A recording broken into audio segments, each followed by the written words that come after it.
Oui et non.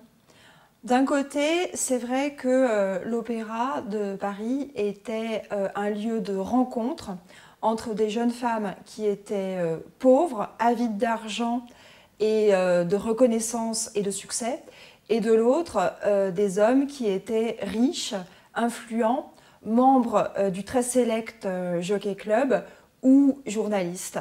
Et le foyer de la danse, dans lequel se rencontraient ces jeunes ballerines et ces hommes, était, il faut savoir, interdit aux autres danseurs, aux danseurs masculins, et les femmes de la bonne société ne s'y rendaient évidemment pas. Donc oui, l'Opéra de Paris a pu être à l'époque un lieu de rencontre, voire même, disent certains, de prostitution. Mais c'est une image incomplète.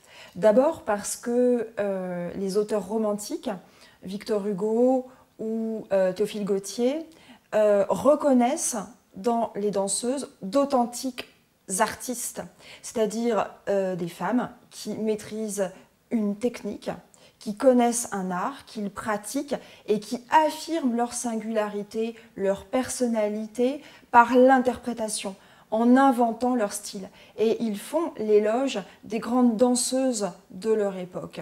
Emma Livry, Fanny Elsler ou Carlotta Grisi ou Marie Taglioni qui inventent les pointes. Et par ailleurs, l'opéra, le ballet présente des héroïnes romantiques qui ont une forte personnalité. Si on regarde Gisèle, c'est une petite paysanne qui préfère danser plutôt que travailler, qui n'obéit à aucune injonction sociale, qui n'obéit pas à sa mère qui lui dit d'arrêter de danser, qui n'obéit pas à son médecin qui lui dit que trop danser c'est mauvais pour la santé. Et la sylphide, c'est une femme, enfin une fée, qui refuse la vie domestique, qui refuse de passer sa vie derrière ses fourneaux, qui préfère danser et voler dans la forêt, et qui meurt lorsque son amant essaie de l'emprisonner, de l'empêcher de voler, et qui lui arrache les ailes. Elle en meurt.